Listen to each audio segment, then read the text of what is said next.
Okay, the question is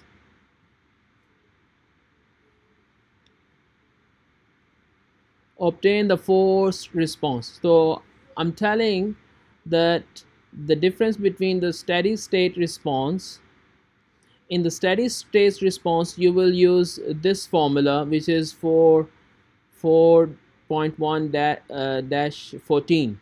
Agreed? Now in the forced response, you will, this table should be in front of you. Okay, when you solve the quiz problem or the test problem, you should have this table 4.1 dash 1, and this is what we call the force response. Okay, what is the force response? This comprises of both this portion. Look, this portion, the first part is known as the free response, because it has this exponent term. When you see the exponent term, because what is this e minus, suppose whatever, suppose this is negative 2, so this will be an envelope, so a signal, it will decay. That's what it means. This is an envelope generated by e to the negative dimension. If this is e to the positive, then it will explode. It will just not decay, but it will increase. The response will be very infinity. You should have a negative response in order to have a stable system. Okay, now the next part from this one, it is known as the steady state response. SS, we call it as SS response. Okay, now let's use this equation in order to complete this question. So what I'm gonna show you,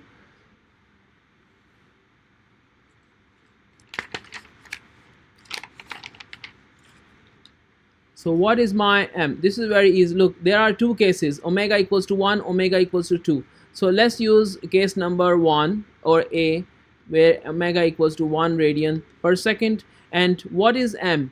M equals to 1 kilogram. Agreed? C equals to 1 newton second per meter. Agreed? K equals to 1 newton per meter.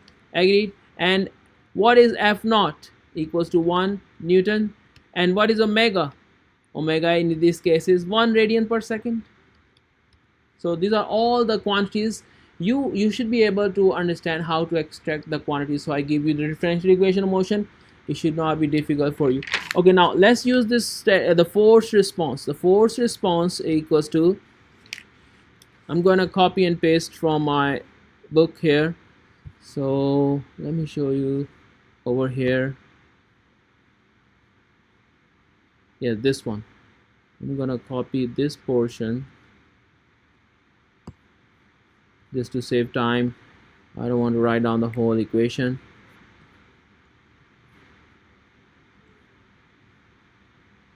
So this is what you need to find out. Okay, are you ready? Let's do this math. But the first thing, let's do slowly. So let's do this part first. So f naught over k minus m omega square whole square plus c omega square, and this term is coming in the second term as well. So what is f naught? 1. And what is the denominator? 1 minus 1 squared whole squared plus 1 squared. Agreed? So what is this? 1 over 1, which is 1.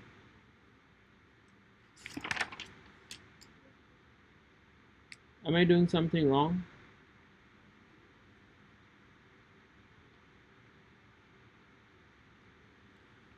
Let me redo this. C omega.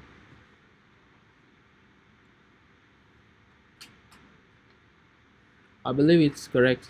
Okay, let's do the second part. What is omega? Let's do this part.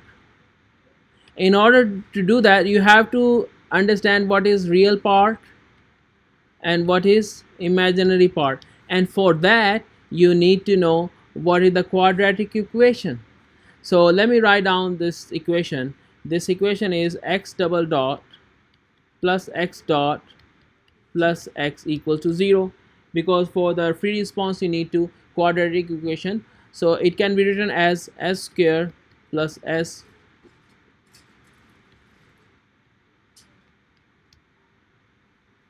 So what is s equals to minus b plus minus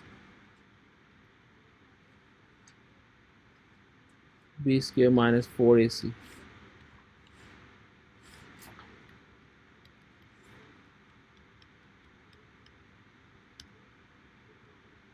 over 2a.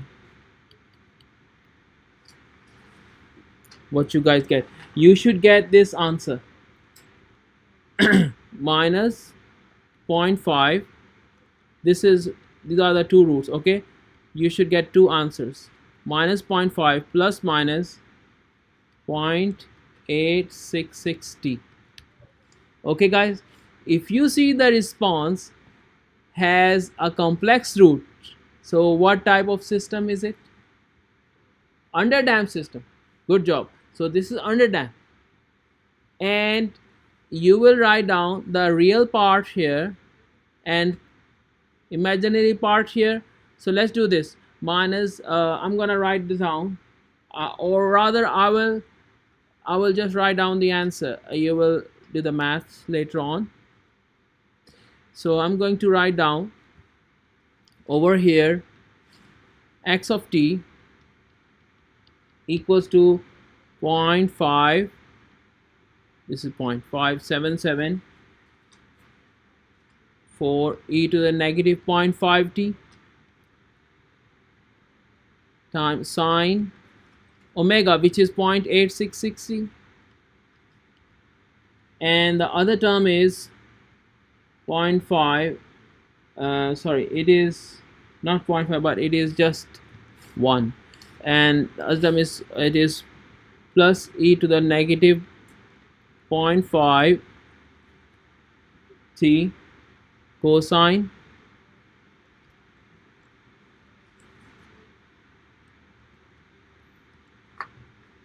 and there is the last term cosine t, and this is the answer. How did I get this answer? It is not difficult. Let me show you. At least I can show you for this part. What is this part equals to? Okay, now over here in our case, what is omega?